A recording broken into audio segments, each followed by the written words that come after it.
طيب الله أوقاتكم بكل خير. نشرة الأخبار من الفضائية الإريترية، معكم فيها شهاب رأيا والمستهل بأهم وأبرز العناوين.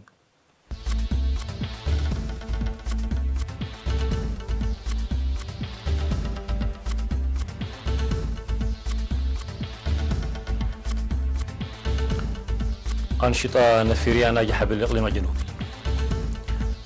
الدفع بالتشجير في إقليم القاشبركة. دعوة للاهتمام بالمباني الأثرية بأغرداد. كاسترو يهاجم أمريكا في ذكرى 60 للثورة الكورية. قتلى في هجمات متفرقة لطالبان. والرئيس الصيني يهدد تايوان بالقوة العسكرية.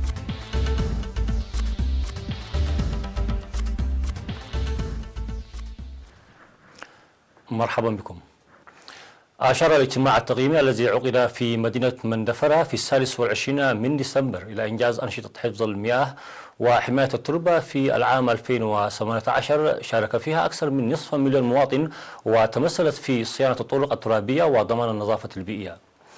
واشتملت أنشطة النفيرة الفعالة التي نظمت في 12 مديرية بالإقليم على أعمال المدرجات والحواجز المائية في الجبال والأراضي الزراعية، وبناء وصيانة الحفائر والتنظيف وقرص الأشجار وحفر الآبار وحفر لأنابيب المياه أو حفر لأنابيب المياه وصيانة طرق ترابية بطول 670 كيلومترا، بالإضافة إلى تسيير أعمال النظافة البيئية. كما قدم المواطنون دعما ماديا وماليا يقدر بحوالي 3 مليون نقفة لتطوير المؤسسات التعليمية والصحية الكائنة في مناطقهم وتحسين حياة المعلمين. وفيما يتعلق بالبنى التحتية، تم بناء حفيرين في مديرية ابن حيلي كلفت 3 ملايين نقفة، وبناء مدرسة متوسطة ومختبرين ومؤسسة صحية في مديريات عدغيح ودباروة وعرزة وصنعفة، وصارت كلها جاهزة لتقديم الخدمات. كما أوضح التقرير عن بلوغ عملية الصيانة الجارية للمدارس ومختبرين على وشك الاكتمال، وكذلك القاعات الشعبية في مديريتي عدغيح وعرزة.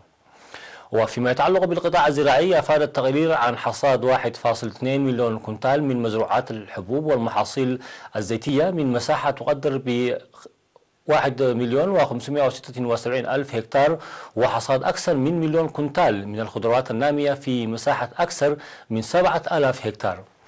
كما أشار التقرير إلى أن البحث السطحي المنتظم بخصوص الموروثات الأثرية في مديريات صنعافة وعرزة ودباروة يمثل أرضية صلبة للأبحاث الواسعة التي ستجري مستقبلا.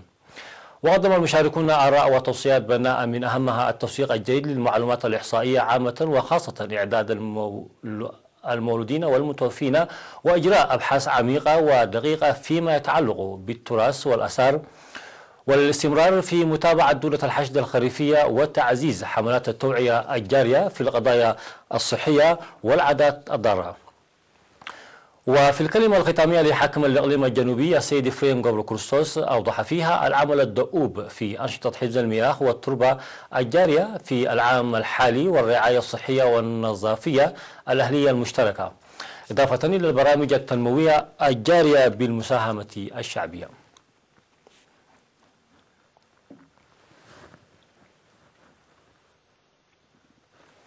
دعا المدير العام لقسم الزراعة والأراضي في إقليم القاشبركة السيد أبو بكر عثمان دعا المواطنين للدفع بأنشطة التشجير وحماية التربة وحفظ المياه.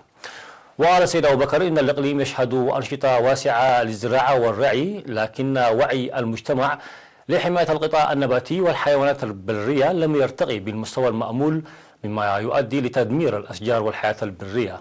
لذا يتوجب العمل بقوة في رفع الوعي الشعبي.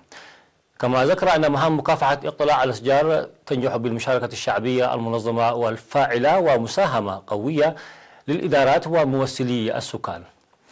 وتشير تقارير الإقليم إلى أن مديريات علي القاش وقلوج وشامبوكو تشهد أعلى معدل لاقتلاع الأشجار، مشيرا إلى قرص 275 ألف شتلة أشجار، وهو ما يعادل 40% للدفع بعملية التشجير من جملة أكثر من 682 ألف من شتور الأشجار التي تم إعدادها. وفي الكلمة الختامية لحاكم الإقليم الجنوبي السيد فرين غوبرو كروستوس، أوضح فيها العمل الدؤوب في أنشطة حفظ المياه والتربة الجارية في العام الحالي والرعاية الصحية والنظافية الأهلية المشتركة، إضافة إلى البرامج التنموية الجارية بالمساهمة الشعبية. وناشد السكان إلى إدخال وسائل حفاظ القرى على موارد محيطها من الغابات والحيوانات البرية والاهتمام بالطاقة البديلة وإزالة المساكن من محميات الفيلة والمحميات الأخرى وإعطاء الأولية للغطاء النباتي الأخضر أثناء منح تراخيص الحطب والفحم وبناء خزانات المياه في محمية الفيلة واتخاذ إجراءات مشددة ضد مقتلعي الأشجار.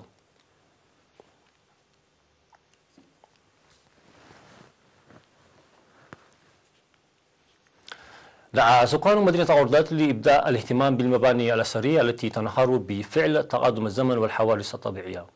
وأشار السكان الذين أبدوا استعدادهم للمساهمة حسب القدرات أشاروا بأن المباني الجميلة التي شيدت في عهدي الاستعمار التركي والإيطالي لها أهمية تاريخية وسياحية ولا توجد حتى الآن مبادرة لترميمها معربين عن قلقهم من الدمار الذي يلحق بها.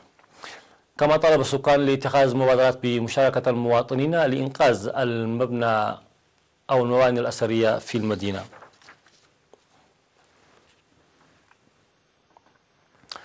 أوضح بأن البرامج الكبيرة الموضوعة للتنفيذ والمتعلقة بإعادة توزيع الأراضي الزراعية في مديرية ملقي أنجزت بنجاح، وأوضح ذلك في الاجتماع الذي عقد لتقييم الأنشطة والمهام الجارية في المديرية. وأشار مدير المديرية السيد زرأي برهي إلى أن التوعيات المنتظمة مسبقا لعبت دورا كبيرا في تعزيز وعي المواطنين وإنجاح البرامج. كما أنجزت بنجاح عملية الانتخابات الجارية لاختيار مدراء الضواحي ومساعديهم. وأكد المشاركون على جاهزيتهم لترسيخ ثقافة العمل الجماعي وتسخير نسائم السلام التي تهب علينا لصالح الشعب والمواطنين.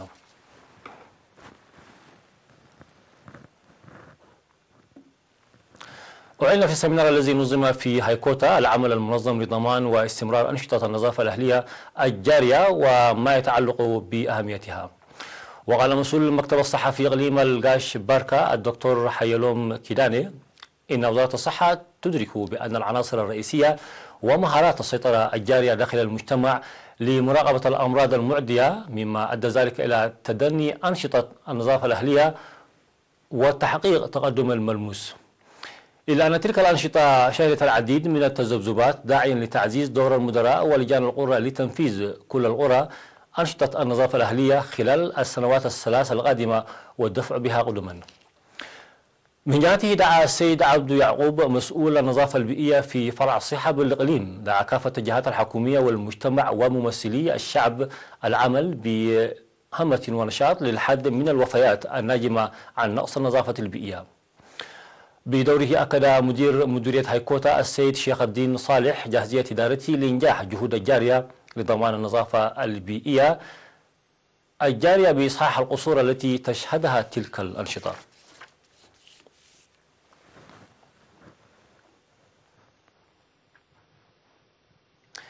فاصل المشاهدين ثم الأنباء على الصعيد العالمي.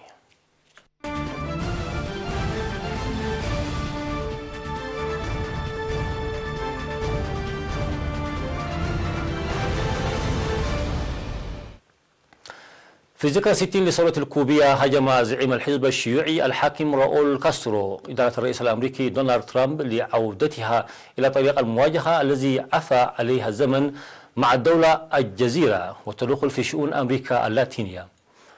وتعاني فنزويلا ونيكاراغوا وهما من أوثق الحلفاء لكوبا من أزمات سياسية، وعمد الرئيس الأمريكي دونالد ترامب على تشديد الحظر الأمريكي المفروض منذ عشرات السنين على الجزيرة بعد أن سعى سلفه باراك أوباما إلى تطبيع العلاقات. وجاءت كلمة كاسترو في إطار مراسم رسمية في المقبرة التي دفن فيها كل من فيدل كاسترو وبطل الاستقلال خوسيه مارتي. وكان راؤول كاسترو تنحى عن الرئاسة في كوبا في أبريل، لكنه يظل زعيما للحزب الشيوعي حتى عام 2021. وكان مستشار الأمن القومي الأمريكي جون بولتون قال في نوفمبر إن واشنطن ستتخذ نهجا أشد صرامة ضد كوبا وفنزويلا ونيكاراغوا.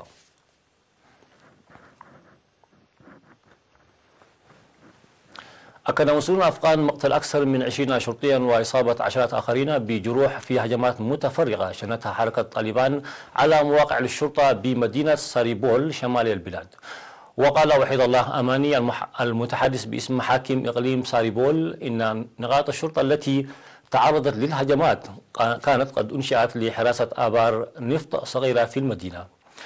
ولا تزال طالبان تسيطر على موقعين للشرطة وقد انسحبت من المواقع الأخرى بعدما أخذ المسلحون الذخيرة منها. وذكرت وكالة أنباء محلية أن قائد الشرطة المحلية خليل خان لقى مصرعه أيضا في الهجمات. وتنتشر حركة طالبان بقوة في إقليم ساريبول وقد تعزز حضورها بعدما تمكنت عناصرها من دحر تنظيم الدولة الإسلامية وإخراجه من المنطقة في يوليو من العام الماضي.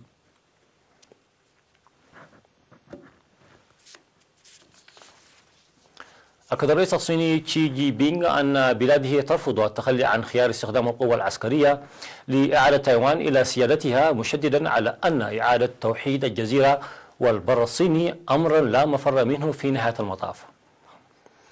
وقال الرئيس الصيني في خطاب إن بكين تحتفظ بحقها في أخذ كل الإجراءات اللازمة ضد القوى الخارجية التي تتدخل للحيلولة دون إعادة توحيد البلاد بطريقة سلمية، وكذلك أيضا ضد الأنشطة التي يقوم بها دعاة الانفصال والاستغلال في تايوان. وتعد مدينة تاييه عاصمة البلاد، كما تعتبر تايوان رابع أعلى جزيرة في العالم، وذلك بسبب احتوائها على 6 قمم جبلية، حيث يزيد ارتفاع هذه القمم عن 3505 متر عن مستوى سطح البحر.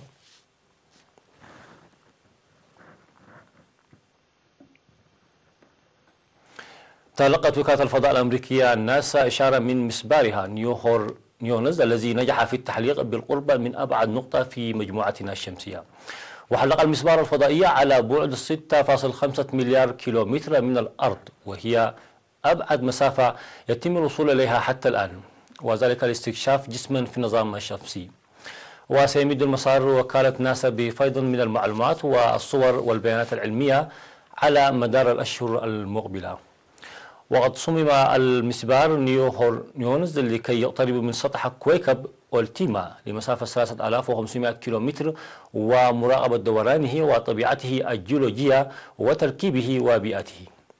وتشير التقديرات إلى أن هناك آلاف الأجسام في حزام كويبر مثل كويكب تولي، ومن المؤكد أن حالتهما المتجمدة تحمل أدلة على ظروف تكون النظام الشمسي قبل نحو 4.6 مليار عام.